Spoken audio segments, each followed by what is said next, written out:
दिनैहाय 38थि नदुवार दखरा दुलाय बर' फरायसा आफादनि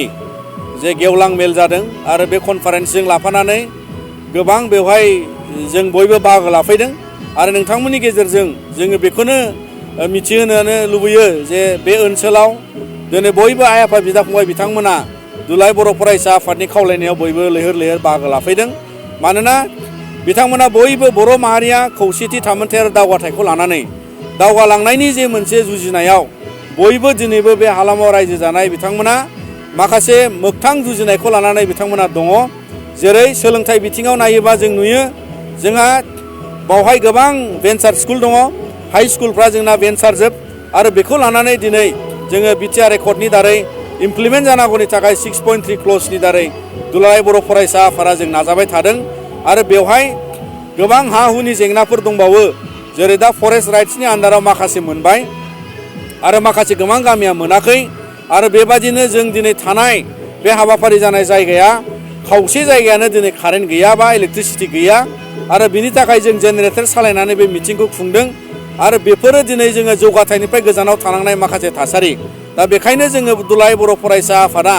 आसाम सरकार आरो दिनै बे ओनसोला बड'लेण्ड हालामाव माखासे जायगाया हाबबाय बिटिआरनि सिङाव हाबबाय आरो बिनि थाखायनो दिनै बिटिआर सरकारनिफ्रायबो नोजोर बोनानै गासै जेंनानि समाधानखौ जाहाथे बिथांमोना खालामनानै होनांगौनि थाखाय राहा लायो डिपार्टमेन्टेलि राहा लानांगौ दं होननानै जों सानो आरो बेखायनो दिनै बिटिआर एकर्ड इमप्लिमेन्ट जाजोबागौ मानि जोंनि जेसेबां आद्रा थानायजों लोगोसे खामानि बेवहाय जानांगौ दं बेखौ दिनै आसाम सरकार आरो बिटिआर सरकारा नोजोर लानानै खामानि मावनांगौ मानोना जों बेवहाय बयबो बे हालामनि रायजो जानाय बयबो आइ आफा बिदा फंबायमोनहा रांखान्थियारि बिथिंजों जुजिनायाव जों आबादजों जुजियो बांसिन आरो बेबायदिनो गोबां रोखोमै दिनैहाय गावनि खायदा बुद्धि खालामनानै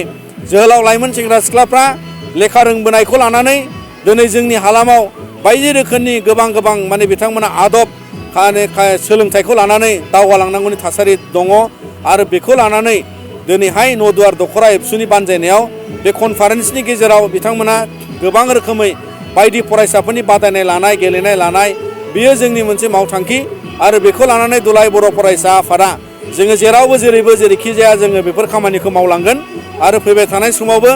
जोङो बे नदुवारजों लाफानानै बिश्वनाथ जिल्लाया जौगा फारसे आवगायलांनांगौ रांखान्थि समाजखान्थि आरो दोरोङारि बिथिंजों आरो बेखौ नोजोर बोनानै अराय सम जोङो दुलाराय बर' फरायसा आफादा रायजोनि आफाद हिसाबै जों खामानि मावलांगोन फैबाय थानाय जितु बिटिसि इलेक्सन बेयाव सनितपुर आरो बिश्वनाथनिया होनो मोनगोन ना मोना जोङो दासिम दुलाराय बर' फरायसा आफादा बिटिसिनि फैनो जानो गोनां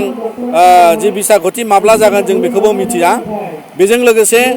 जोंनि बे सनितपुर बिश्वनाथाव सोसनजानाय 60 गामिखौ लाफानानै आद्रा थानाय जि गामिफोर दंबावो बिटिआराव हाबजोबनांगौनि थाखाय बिनि जे राहाफारि बियो जागासिनो दङ आरो जेब्लानो भारत सरकारनि भारत संबिजितनि जे खान्थि बादियै बावहाय बिसारख'थि जानांगौनि थाखाय आसाम माने बिसारख'थि आयेन माने कमिसननिफ्राय आरो बेबायदि भारत इलेक्सन कमिसननिफ्राय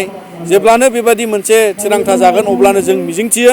जे बे सनितपुर बिश्वनाथआ बड'लेण्डजों नांजाबनानै बड'लेण्डनि बिसारख'थियाव बाहागो लानो मोनगोन होननानै जों मिजिंथियो मानोना दासिम माखासे खामानि आद्रा दंबावो आरो बेखौ लानानै जोङो थाबैनो मावफुंनांगौनि थाखाय दुलाराय बर' फरायसा आफादा नाजागासिनो दं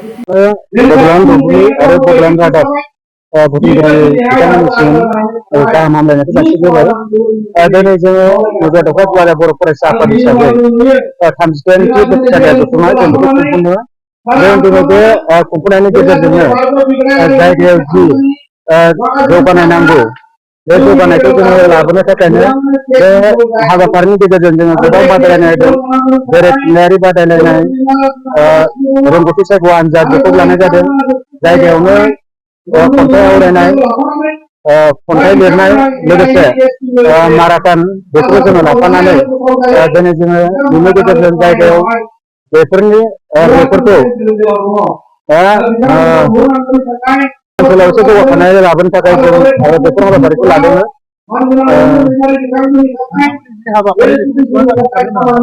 बुंनो थाङोब्ला जोंनि जिखिनि हाबाफारि बे हाबाफारिया जाफुंदों रायजो राजानि मददनि गेजेरजों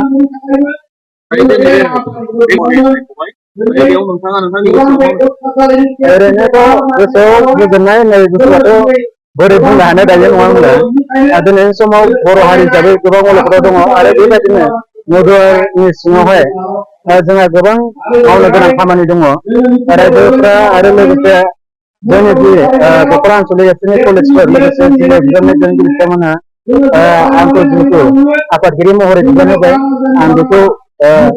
गोसो गोरबोयै आजावना लाबाय गोनां गोसो गैयाब्लाबो जिखिनि खामानि मावनो गोनां नैबे दख'रा हिसाबै आं बेखौ जोंनि माखासे कलेज बा बिबानगिरि बिथांमोनखौ लाफानानै मोजां मावफुंलांनो हागोन बेखौ मिजिंथिदों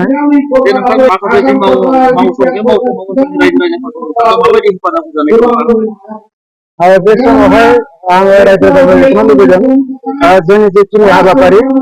जोंनि दुलाराय बर' फरायसा आफाद हिसाबै गोबां थांखि बिथांखि दङ दुलाराय बर' फरायसा आफादानो जोंनो माखासे बिथोनफोरखौ हरगोन दख'रा आफादफोराव माबायदि खामानि मावनांगौ बेफोर खामानिखौ जोङो दुलाराय बर' फरायसा आफादाव होनाय खामानिफोरखौ मोजाङै मोजां मावफुंनो थाखाय जोङो माखासे हाबाफारिफोर लागोन बे हाबाफारियाव रायजो राजाफोरखौ लोगोसे माखासे राङारि बिथिंफोर थायो जिहेतु बेफोराव रायजो राजाफोर जोंबो मोजाङै मोजां मदद होगोन